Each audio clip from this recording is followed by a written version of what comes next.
बल्कि मैं तो कहता हूँ कि जब तुम नहाते हो, तो उस समय भी अपने अंदर के शिव के स्वरूप को पहचानने की कोशिश करो, क्योंकि तत्व तो वही है।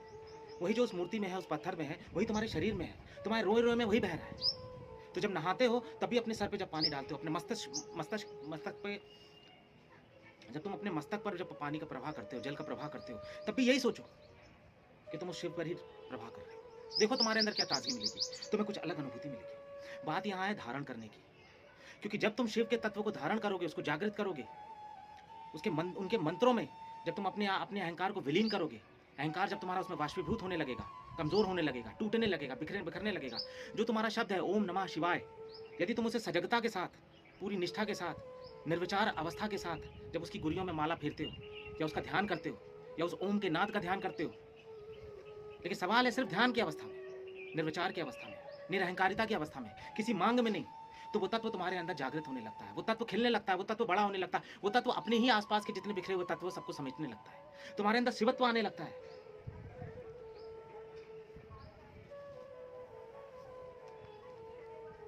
सवाल है शिव को धारण करने का, शिव को जगाने का। जब शिव जाग जाता है तो तुम्हारा तीसरा नेत्र जाग जाता है, तुम त्रिकालदर्शी हो जाते हो, तुम्हारे अंदर ड्युअलिटी खत्म हो जाती है, तुम्हारी कुंडलियां जागने लगती है। यदि तुम सच में उसे धारण करते हो उस तत्व को, तुम्हें वो दिखने लगता है जो उसके परे है, वो भी दिखने लगता है जो नहीं है, जो अशरीरी है, तीसरा नेत्र उसे भी देख सकता है। सवाल है धारण करने का। लेकिन तुम्हें यह सिखाया गया है, और जब से तुम पैदा हुए हो तब से तुम्हें यही सिखाया गया है कि पूजा करो, पूजा करो, पूजा करो, अंधविश्वास रखो, भगवान को जाके ये चढ़ा दो, वो चढ़ा दो, इसको चढ़ा लेने से तुम्हारा जो कर्म है वो कट जाएगा, तुम्हारा जो तरंगे हैं वो खराब है वो सही हो जाएंगी। मैं कहता हूँ होती हैं, मना नहीं कर रहा, पर तुम्हारा स्वभाव को ही बदलने के लिए वो सारी चीजें होती हैं, उससे परे नहीं होती। तुम्हारी तरंग तो ठीक हो जाएगी, पर उससे कर्म तो तुम्हें ही करना है। अगर तुम रोज बादाम खा रहे हो तो उससे तुम्हारा जो दिमाग है, बुद्धि है, वो स्वस्थ होगा, वो ताकतवर होगा, ये बात तो सब जानते हैं, पर उसका इस्तेमाल करना तो तुम्हें ही है। लेकिन तुम क्या करते हो, इस्तेमाल नहीं करते। तुम कहते हो अच्छा ठीक है, डॉक्टर साहब ने मुझे दवाई दी जिससे मेरा दिमाग स्वस्थ हो जाए, मस्त हो जाए, ताकतवर तो हो गया, लेकिन उसका यूज नहीं है। वो गाड़ी तो तुम्हारे पास पड़ी है, लेकिन तुम उसे चलाते नहीं, उसे छूते भी नहीं, उसे देखते भी नहीं। तुम कहते हो नहीं, वो जाने आने का, ऑफिस जाने का काम जितना कुछ है वो सब ये गाड़ी करते, मैं अपने भरोसे नहीं रखता। लेकिन उस तत्व का इस्तेमाल भी तो तुम्हें करना है। उस तत्व का ही इस्तेमाल करके तुम्हारे बहुत से बाबा बहुत बड़े बाबा बन गए।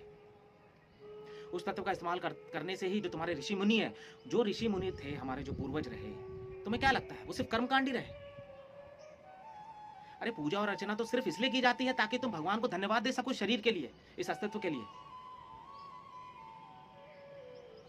तुमने देखा जब कोई प्रधानमंत्री किसी को मंत्री बना देता, मुख्यमंत्री बना देता, तो क्या करता, अपने शहर में बहुत सारे पोस्टर लगा देता है, उसमें 4-5 तो लड़के होते हैं, ऊपर वो मुख्यमंत्री की तस्वीर होती है और सबसे ऊपर प्रधानमंत्री बैठा होता है, और उसको लिखा रहता है स्वागत, नंदन, अभिनंदन, या इसके लिए हम आपको पूरी तरह से आभार व्यक्त करते हैं।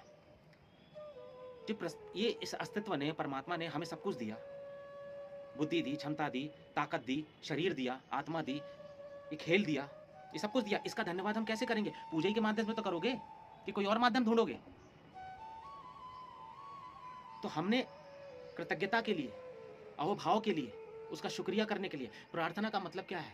आपका अहोभाव, आपका शुक्रिया कि आपने मुझे इस लायक समझा, आपने मुझे ये दिया, आपने मुझे जिंदगी दी, आपने मुझे रोटी कपड़ा मकान दिया, आपने व्यवस्था की। परमात्मा ने तो तुम्हें जब पैदा किया था उससे पहले ही तुम्हारी रोटी कपड़े का इंतजाम कर दिया था, तुम्हें बुद्धि दिया, तुम्हें क्षमता दिया, तुम्हारी सुरक्षा दिया। अब बुद्धि का प्रयोग तो तुम्हें करना है, उसकी स्वतंत्रता दी कि ठीक है तुम्हें जिस हिसाब से जितना लगे अपनी बुद्धि का प्रयोग कर लेना, लेकिन तुम नहीं करते। तुम्हारे पास बुद्धि तो है पर तुम उसका प्रयोग नहीं करना। इवन कुछ लोग तो उस बुद्धि का प्रयोग करना जानते ही नहीं है, उन्हें तो यही नहीं पता बुद्धि का प्रयोग कैसे करते हैं। और जो लोग कर लेते हैं वहीं तुम्हारे टाटा, अडानी, अंबानी बन जाते हैं, उद्योगपति बन जाते हैं, साइंटिस्ट बन जाते हैं, एलन मस्क बन जाते हैं, स्टीव बन जाते हैं, बहुत बड़े आइंस्टाइन बन जाते हैं, बड़े बड़े वैज्ञानिक बन जाते हैं, थॉमस एडिसन, ये सब चीजें बन जाते हैं। तो तुम्हारे जो ऋषि मुनि थे, उनके पास क्षमता थी, शक्ति थी, ताकत थी, वो सिर्फ कर्मकांडों में नहीं बैठे रहते थे। उन्होंने बहुत से वेदों की रचना करी, पुराणों की रचना करी। उनकी बुद्धि इतनी प्रगाढ़ थी कि जिस साइंस को आज तुम समझ रहे हो, यह साइंस